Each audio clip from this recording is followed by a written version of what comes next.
Everyone, I'm Chiyuki and welcome back to the House of Hell. So this is an ongoing series that I intend to complete till the end. So if you want to look at the previous episode, feel free to check the playlist down below. Thank you, and let's get back to where we last left off. So where we last left off is the part where we are left with two choices, where we can choose to turn to the right or to follow the landing round to the left. So I decided to I guess follow the landing. I'll go follow the landing, so I'll turn to page 257.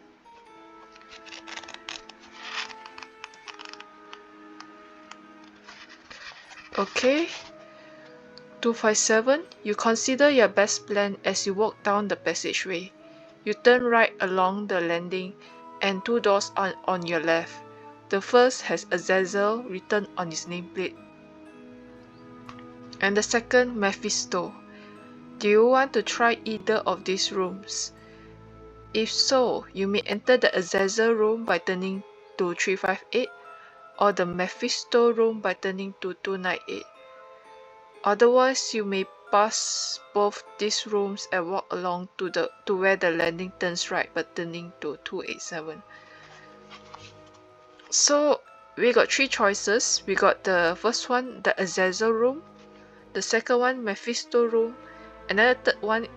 So I think, okay, let's see, Azazel, Mephisto. I can't remember the what call this. I know Mephisto is more of like making deals, but Azazel I'm not really sure. I couldn't remember right now.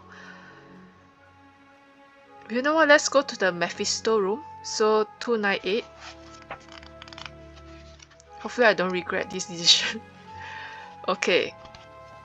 298. The handle turns and the door opens a little, but it is caught on something and will not open any further. Okay. Two choices. Do you wish to try to force the door? Turn to 390.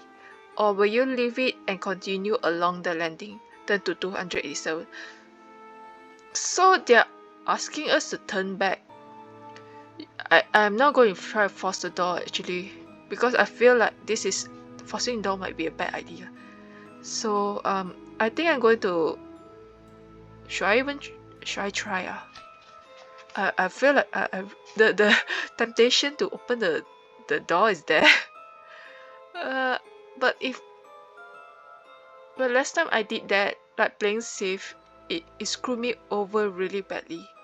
So I think I'm just going to go ahead and just turn to 390. I'm feeling a really bad feeling. Oh, okay. Whew. Okay, 390. You heave the door with your shoulder. The wood creaks and it opens a little further, enough to let you into the room. It is small and bare, and a cold damp wind swirls through it, billowing the curtains. The window pane is smashed, and the floor beneath the window is sodden from the rain. You look around, but there is nothing unusual in the room, apart from a frayed length of knotted rope. You may take this with you if you wish and leave. Okay, so we can actually take this item. Okay, so this was the let's see, let's check back. Okay, so we can actually take this item. This is a frayed length of knotted rope. Is it important to say like afraid? Now I just write down as it is. Length of knotted rope. This is the Mephisto room. Okay, so I'm going to continue. As you pull the door to, you find a piece of glass wedged underneath it, which was making it stick. You turn left out of the room and continue along the landing. Turn to 287. Okay, so it's again asking us to go to 287. I don't know how I feel about this, but okay. Okay. 287. You walk up to the two doors in the corner of the balcony. The one on your left is named Baltus, and the one in front of you has no name. If you wish to enter the Baltus room, turn to 299. If you would rather go through the other door, turn to 86. If you choose to ignore these doors and continue round the landing, turn to 193. Okay, the name Baltus is familiar, but for spoiler reasons I won't mention anything about it. And then I know it's not a demon name, so, and then the other one they say is the nameless door, so I feel like based on the pattern, I think it's best we not choose any of the doors. So I'm going to turn to 193. Okay, a short distance further on, you come to the top of the main staircase, which leads downwards. Immediately opposite the staircase is an unmarked door. Do you wish to go downstairs, try the unmarked door, or will you continue around the landing? So we got three choices. Again, I don't want to go through unmarked places or get lost, just in case because I don't want to get lost. And then they say you can also continue around the landing. I think I want to try go downstairs just because. So we're going to turn to page 132.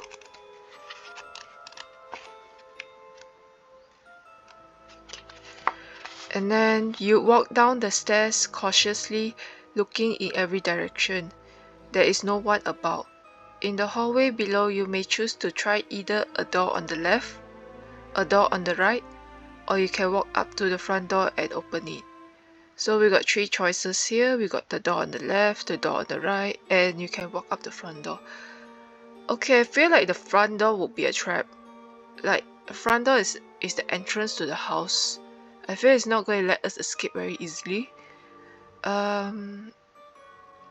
Okay, let's try the door on the right.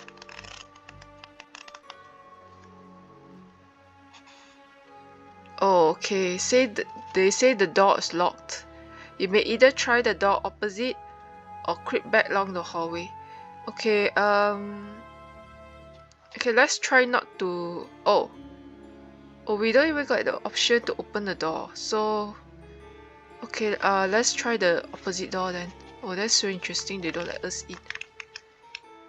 Okay, 353. Turn to page 353. The door opens into a large but cozy drawing room. The dying embers of a warm fire burn in the hearth. Comfortable chairs are arranged around the fireplace.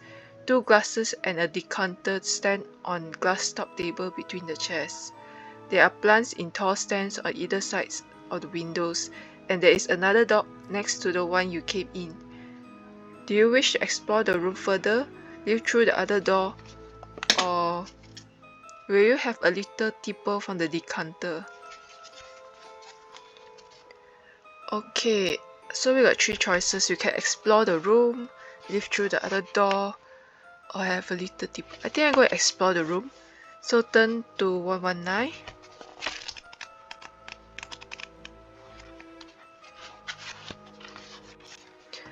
Will you start by looking through the ornaments on the corner shelf, or will you examine the fire and the mantelpiece? So we got two choices here. I think I'm going to examine the fire because it's burning. So turn to page 303. A fine carriage clock sits in the center of an elaborately carved wooden mantelpiece. A number of letters are jammed in behind the clock, and you reach for them. As you do so, your sleeve catches one of the carved images in the woodwork, and it moves. You lean forward to examine it. It is a small carved demonic face which can be moved sideways. So you got two choices. Do you wish to see what lies behind the wooden face, or will you read through the letters? Okay, so one is a curious choice, and then the other is more of an investigative choice, I guess. I feel like I really want to see what's behind the wooden face, which can be moved sideways. Okay. Oh, but what if it's a trap? Wait, what if it's a trap? You know what? Let's risk it. Let's try the wooden face. If we die, we die. You know, this place is full of traps. That's why I'm really isn't. Okay. Turn to page 85. Oh no.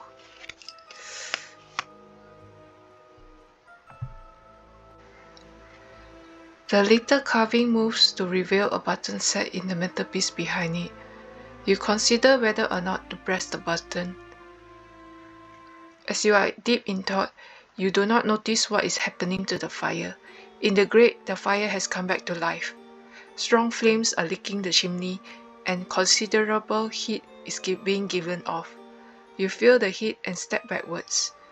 As you do so, two small figures leap from the fire and face you. These fire sprites are small. They come up to your knees, but their flaming bodies burn with the vigor of the fire from which they arose. They hover in the air just above the carpet, for if they touch anything, it bursts into flame. So we got two choices. Do you wish to fight these creatures, or will you try another approach? I'm going to try another approach. So turn to page 145. Mainly, if we can just fight them, usually they bring up like stats right away. But because we can try another approach, I'm going to choose that option. 145. How will you hold off these bird advancing creatures? Will you pick up the brandy decanter or move slowly backwards towards the window? So we have two choices. I feel like brandy, isn't it like flammable? So I don't think that's a good choice at all. So I'm going to try to move slowly backwards. Turn to 64.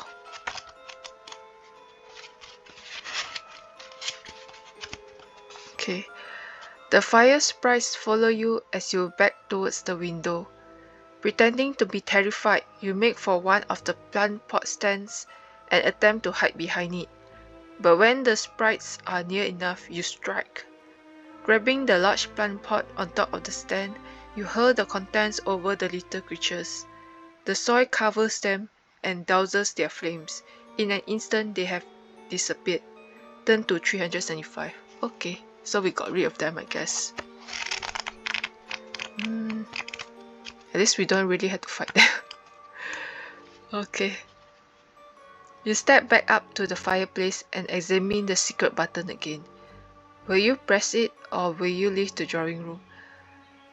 I'm going to press it because it's secret. If it's trapped and we die, I guess. So 392. You press the button and hear a small click. Then you hear another sound, and you swing around to face the corner shelf. Behind this shelf, a sliding panel has opened in the wall. You walk over to investigate and bend down to look at the opening. Too late, you realize that the panel has been revealed. Not a tunnel at all, but a false opening. The wall behind is solid, but it has served its purpose. You have been lured into a trap. Oh. You are standing on the trapdoor which opens beneath you and you fall downwards. Turn to 397. Okay. Down you fall for several meters until you finally land in a heap on something soft. Add one fear point for the fright. Oh no. One more fear point. Okay, add one fear point for the fright and test your luck. Oh my god. Okay. So I'm going to test my luck, but first I'm going to add one few point first. So we got, currently we have 4 few points, okay, and then now we are going to test our luck.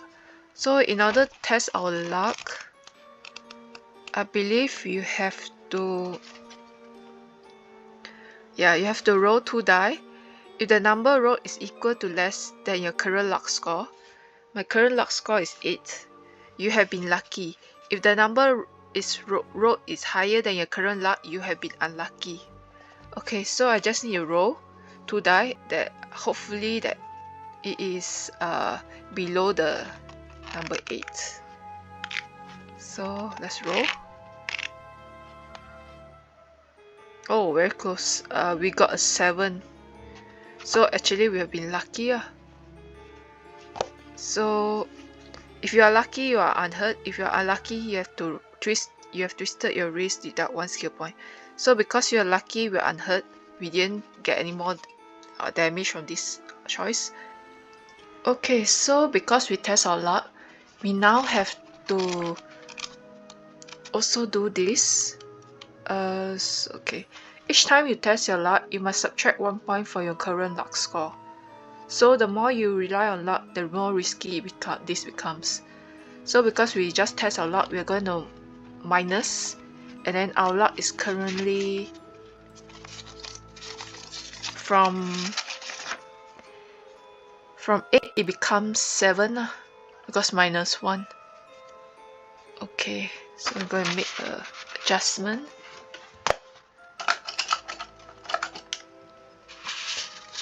Here. So now it becomes 7. Okay, so we can continue. You pick yourself up and verify there is no serious damage. You have landed on a mound of earth and hay, and you realize you are in a cellar underneath the house. The room is fairly small with 1 door. Outside you can hear a shuffling noise coming closer. Okay, so we got 2 choices. Just checking. Okay, we got 2 choices. Will you spring behind the door to surprise whatever is approaching? Or will you quickly search the room for a weapon in case you need to defend yourself? So I think we're going to go and get a weapon right now. I think because they give us the option, so it's better to just try and find a weapon. So turn to 355.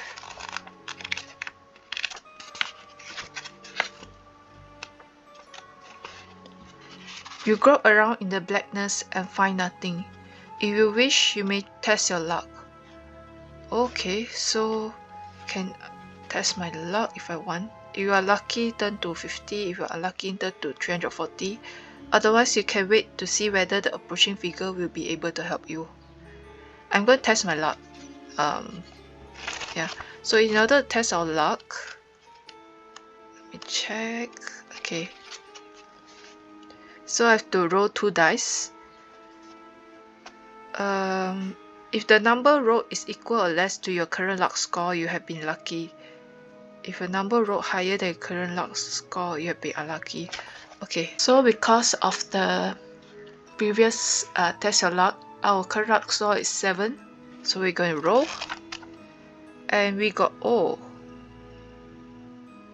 okay, so we got a 5. So it is less than our current luck score, so we have been luckier. Okay, so now because we are done with the test your luck, we are going to minus 1.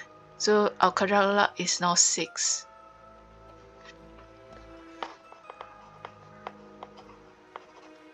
Okay. So we're going to turn to page 50.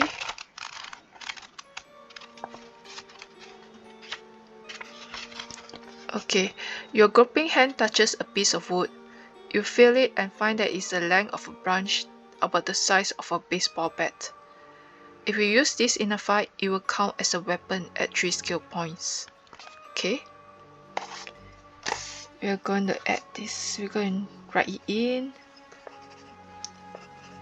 Piece of wood.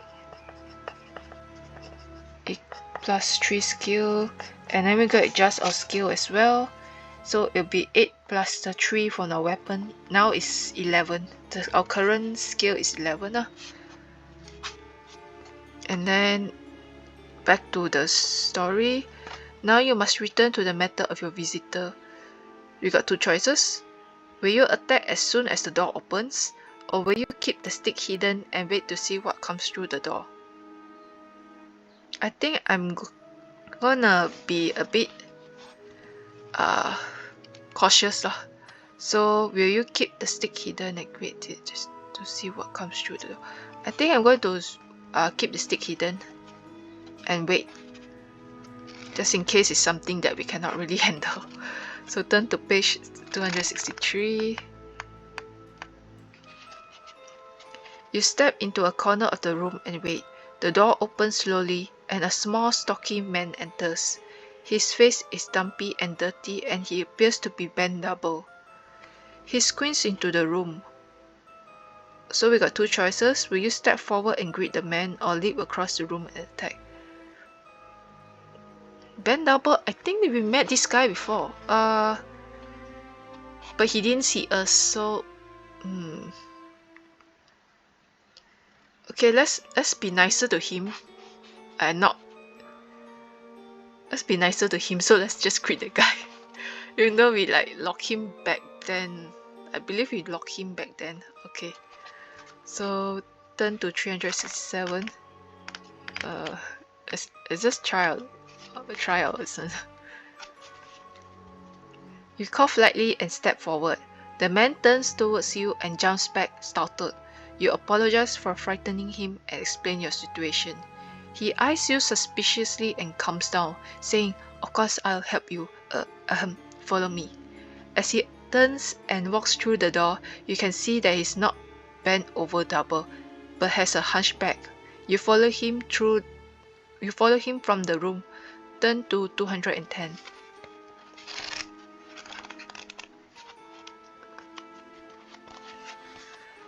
As you leave the room, the hunchback limps along, muttering to himself. "I wish the master's friends would not just drop in on me like that," he mumbles, "giving me such a fright and awe, especially on a night like tonight." He leads you along until he reaches a door on the left. Keep on going until you reach a staircase, then go up into the house. "I've got work to do down here." Oh, do you recognize this hunchback? Have you met him before? Okay, he's coming back to us. If so, you may turn to 230. So that's actually, if we don't meet him, we can have actually 2 options lah. If not, you may either follow his directions or wait until he has gone and explore the cellar. But because we have met him before, even though technically it's just one-sided, I guess. So it counts as an encounter, I believe. So we have to turn to 230 anyway. It does count, is it? Because we recognize this guy. 230. You recognize the hunchback as the man who brought you a drink upstairs. Yeah. So we have 2 options. Will you jog his memory, or will you rather have your revenge and attack him? We don't have any vengeance, this guy. Like any sort of, so he is supposed to have vengeance against us. So yeah, so we can I guess we can only just try to jog his memory. Turn to page 198.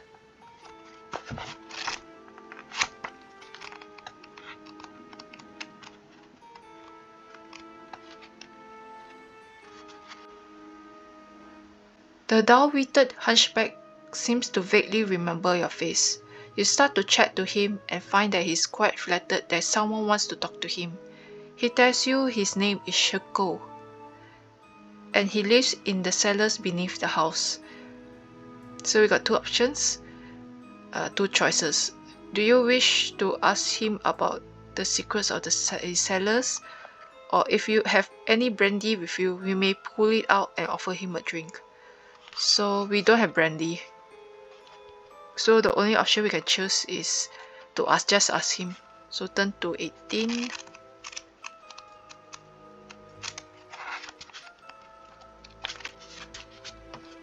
He tells you that there are all sorts of secrets in the cellars, and some of them I just couldn't tell you. It would be more than my life's worth, for the master would punish me, and I wouldn't like that. Needless to say, this only makes you more intrigued, but he will not be pressed on the subject. If you have a weapon, you may draw it out and threaten the hunchback. We do have a weapon. If you have any brandy, you may offer him a drink. We don't have brandy. If you have neither of these, we can just choose not to lah. So I'm going, because we have a weapon, we have a piece of wood. Let's go and threaten this guy. So we're going to turn to 191.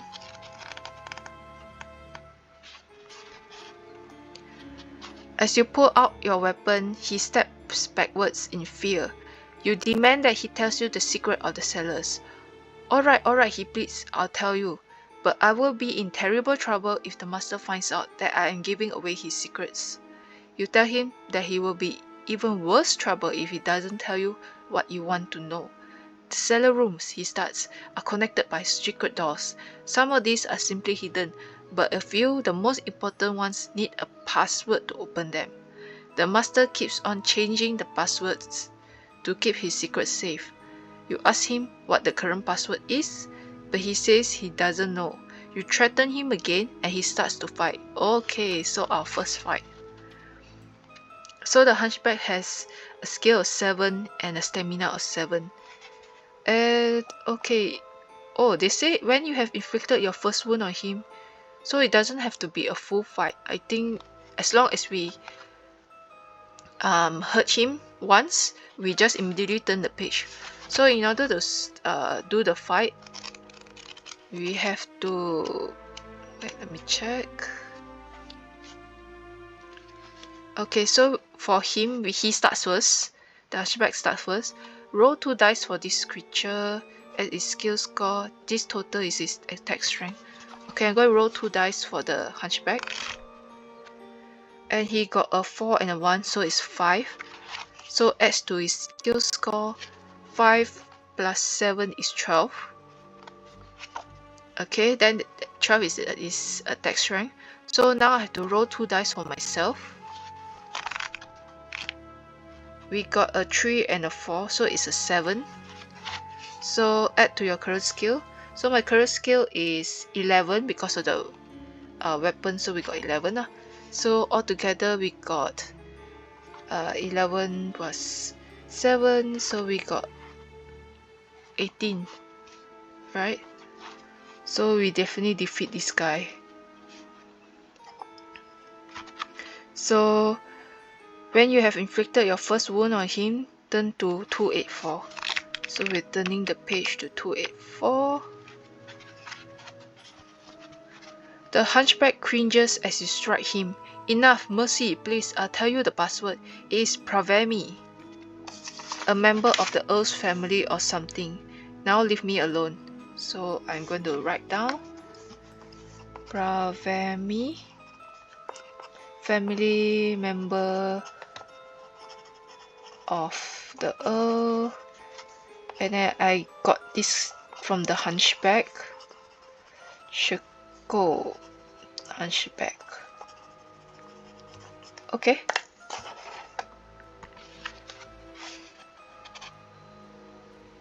And then okay.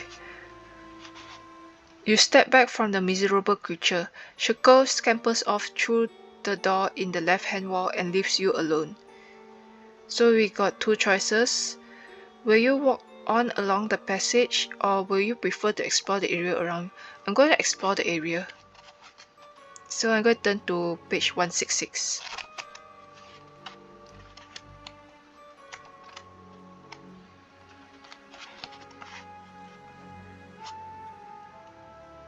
Exploring the area, you find nothing particularly unusual.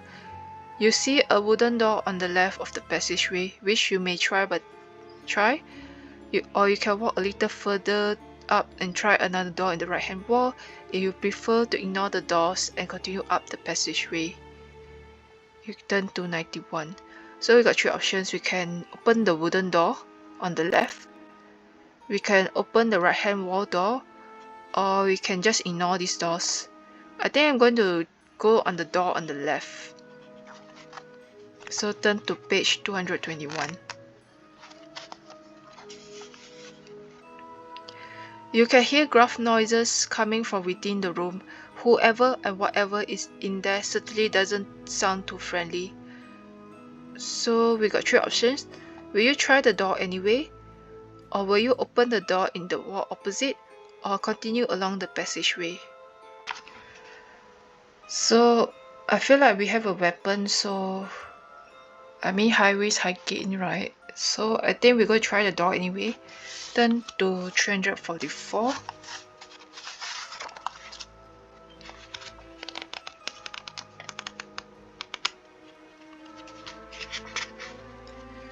The door is firmly locked. Whoever is in there doesn't want to be disturbed. Oh, we can't even go in there. Will you now open the door on the right hand wall or press on? So this seems like a good place to stop. We did try the door, it's locked. We can't find out what's behind the door. Anyway, thank you for watching and hope to see you again in the next episode. Yes, if you do like this series, feel free to hit the like button down below and subscribe for more of this content. Thank you.